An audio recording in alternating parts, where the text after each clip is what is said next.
Security forces की बाजोड़ में दहशतगर्दों के खिलाफ कार्रवाई। खुफिया इतलात पर ऑपरेशन में कलदम जमात अल अहरार का अहम कमांडर मारा गया। कमांडर खान फरोश उर्फ जाबिल समेत 4 दहशतगर्द हलाक हुए। पक्तिका और कुन्नड़ में दहशतगर्दों के 3 ठिकानों को निशाना बनाया गया। मजीद 25 दहशतगर्द मारे गए। वजीर इत्तलात तातारर ने कहा, सरहदी इलाकों में दहशतगर्दों के ठिकाने, असलहा, गोला बारूद के जखीरे तबाह कर दिए। हालिया दहशतगर्द हमलों के बाद ये बड़ी कार्रवाई की गई। कार्रवाई खैबर पख्तूनख्वा, बलूचिस्तान और कराची हमलों का जवाब है। ऑपरेशन गज़ब-उल हक के तहत कार्रवाइयाँ जारी। कराची में रेंजर्स के शोहदा की नमाज़े जनाजा। वज़ीर दाखिला, गवर्नर और वज़ीर आला सिंध की शिरकत। डीजी रेंजर्स, शोहदा के लवाहिकीन और सीनियर सिविल और अस्करी हुकाम शरीक हुए। शुरका का शोहदा की अजीम कुर्बानियों को खराज अक़ीदत। अहले खाना से दिली हमदर्दी का इजहार किया। शोहदा के जिस्दे खाकी आबाई इलाकों को रवाना फौजी एजाज के साथ सपुर्द खाक किया जाएगा। मोहसिन नकवी ने कहा कि दहशत गर्दी का वाक़या इंतहाई अफसोसनाक है, जिसका हिसाब लिया जाएगा। दहशतगर्द कहीं भी हों, सिक्योरिटी फोर्सेस कैफे किरदार तक पहुँचाएंगे। गवर्नर निहाल हाशमी ने कहा कि दहशतगर्दी के खात्मे के लिए जद्दोजहद करते रहेंगे। वज़ीर आला मुराद अली शाह बोले कि दहशतगर्दी के खात्मे के लिए सिक्योरिटी फोर्सेस के साथ खड़े हैं। वज़ीर दाखिला और गवर्नर ने हमले की जगह का दौरा भी किया। कराची में अमन दुश्मनों का बुज़दिलाना हमला नाकाम बना दिया गया। भारतीय प्रॉक्सी जमात अल अहरार के दहशतगर्दों ने रेंजर्स कैंप पर हमला किया। ISPR के मुताबिक हमलावरों ने मेन गेट पर धमाके के बाद हिफाजती हसार तोड़ने की कोशिश की। रेंजर्स के जवानों के फौरी जवाब से खवारिज के मज़मूम मज़ाइम नाकाम हो गए। जवाबी कार्रवाई में 3 खारजी हलाक और 1 को गिरफ्तार किया गया। फायरिंग के तबादले में पाकिस्तान रेंजर्स के 3 बहादुर जवान शहीद और 4 जख्मी हुए। इलाके में क्लियरेंस ऑपरेशन अज़म इस्तेहकाम विजन के तहत दहशतगर्दी के मुकम्मल खात्मे तक कार्रवाइयाँ जारी रहेंगी।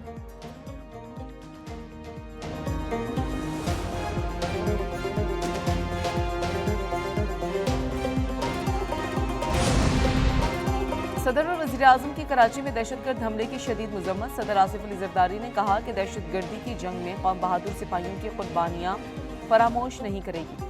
वज़ीर आज़म शहबाज शरीफ का शोहदा को खराज अक़ीदत। कहा कि 3 दहशतगर्दों को हलाक और 1 को जिंदा गिरफ्तार करके फोर्सेस ने खवारिज के अज़ाइम को खाक में मिला दिया।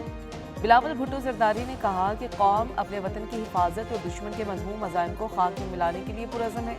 वफाकी वज़ीर खालिद मकबूल सदीकी की रेंजर्स के दफ्तर पर हमले की शदीद मज़म्मत। शहीद जवानों को खराज अक़ीदत। वज़ीर आला पंजाब मरीम नवाज़ का रेंजर्स कैंप पर दहशतगर्दों का हमला नाकाम बनाने पर इज़हार तशक्कुर। ऑपरेशन के दौरान वतन पर जान निछावर करने वाले जवानों को सलाम।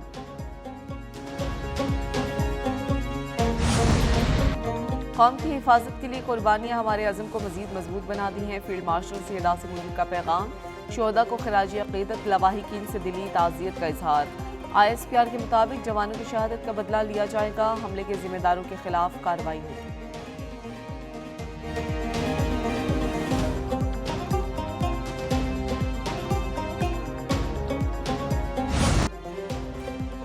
जंग बंदी की खिलाफ वर्जी। अमरीका और ईरान के हमले। स्विट्जरलैंड में रवां हफ्ते शेड्यूल मुज़ाकरात मुअत्तल। वॉल स्ट्रीट जर्नल के मुताबिक मुज़ाकरात आबनाए हुर्मुज़ में लड़ाई के बाइस मुअत्तल हुए। अमरीका ईरान तकनीकी मुज़ाकरात 29 और 30 जून को होने थे। अमरीकी फ़ौज ने ईरान के शहर सीरक और कुशम पर हमले किए। सीरक में टेली कम्युनिकेशन टावर को निशाना बनाया। सेंटकॉम के मुताबिक आबनाए हुर्मुज़ में जहाज़ पर हमले के जवाब में ईरान ने फ़ौजी अहदाफ पर कार्रवाई की। फ़ौजी निगरानी निज़ाम, मवासिलाती मराकज़, दफ़ाई तनसीबात, ड्रोन ज़खायर और बारूदी सुरंगों की तनसीबात को निशाना बनाया। सेंटकॉम ने ईरान पर हमलों की वीडियो भी जारी कर दी। ईरान का फौरी जवाब। कुवैत और बहरीन में अमरीकी फौजी तनसीबात पर मिसाइल और ड्रोन हमले। पासदारान इनकलाब ने कहा कि ईरानी नेवी और एरोस्पेस फोर्स ने अमरीकी तनसीबात को निशाना बनाया। ईरान के 5 साहिली इलाकों पर बमबारी के जवाब में हमले किए। कुवैत की अल सलम बेस पर मिसाइल और ड्रोन से हमले किए गए।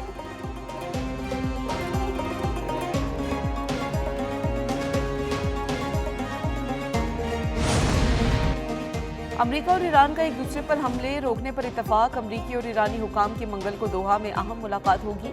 अमरीकी मीडिया के मुताबिक आबनाए हुर्मुज़ के तनाज़े पर मुज़ाकरात होंगे। अमरीकी और ईरानी फ़ौज के दरमियान हॉटलाइन ताहाल फ़ाल नहीं। आबनाए हुर्मुज़ से तिजारती जहाज़ों की आज़ादाना आमदोरफ्त जारी रही।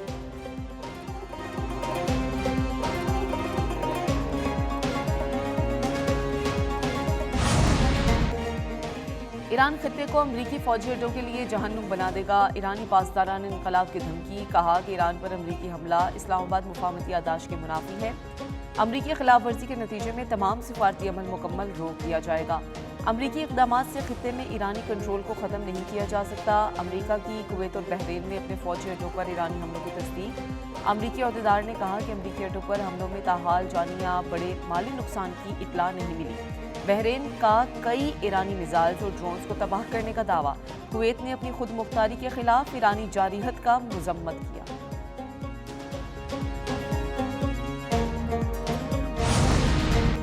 ایران نے خلیج کے لیے نئے علاقائی سیکیورٹی فریم ورک کی تجویز دے دی، ایرانی وزیر خارجہ عباس عراقچی کی عراقی ہم منصب فواد حسین کے ساتھ پریس کانفرنس، عباس عراقچی نے کہا خلیج کی سلامتی خطے کے ممالک کو بیرونی طاقتوں کے بغیر یقینی بنانی چاہیے، آبنائے ہرمز پر ایران کا مکمل کنٹرول ہے، آبنائے ہرمز کی بندش نے عراق کی معاشی صورتحال کو متاثر کیا، جنگ کے دوران عراق کو کئی حملوں کا سامنا کرنا پڑا، عراقی وزیر خارجہ نے کہا کہ ایران اور امریکہ کے درمیان مفاہمتی یادداشت کا ایک اچھا قدم ہے، آبنائے ہرمز کا کھلا رہنا پورے خطے کے لیے اہم ہے، عراق ہر ملک کے خلاف جنگ اور جارحیت کو مسترد کرتا ہے، عراق کو شدید تیل بحران کا سامنا ہے۔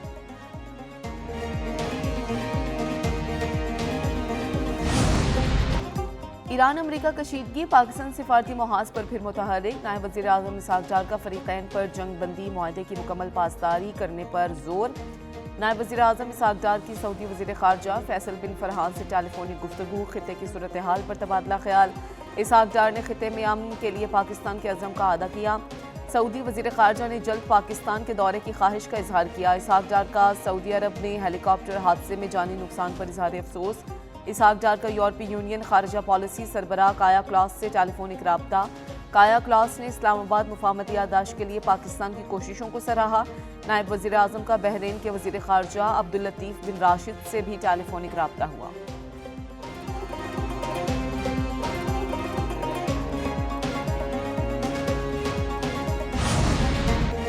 جنوبی لبنان میں جھڑپیں، ایک اسرائیلی فوجی ہلاک، اسرائیلی حملوں میں ایک لبنانی شہری جاں بحق، 2 زخمی، اسرائیلی فوج کا کیپٹن لبنان میں حزب اللہ سے جھڑپ میں مارا گیا، ایک فوجی زخمی ہوا، اسرائیلی فوج نے حملہ آور کی تلاش کے آپریشن میں کئی جگہوں پر بمباری کی، نبطیہ میں حزب اللہ کے کئی جنگجوؤں کو ہلاک اور میزائل لانچنگ پلیٹ فارم تباہ کرنے کا دعویٰ، لبنان پر اسرائیلی حملوں میں 4247 افراد جاں بحق، 12195 زخمی، دوسری جانب امریکی صدر اور لبنانی ہم منصب کا ٹیلی فونک رابطہ، جوزف اون کا اسرائیلی خلاف ورزیاں روکنے کے لیے ٹرمپ سے مداخلت کا مطالبہ، کہا امریکہ جنوبی لبنان سے اسرائیلی فوج نکالنے کے لیے تل ابیب پر دباؤ ڈالے۔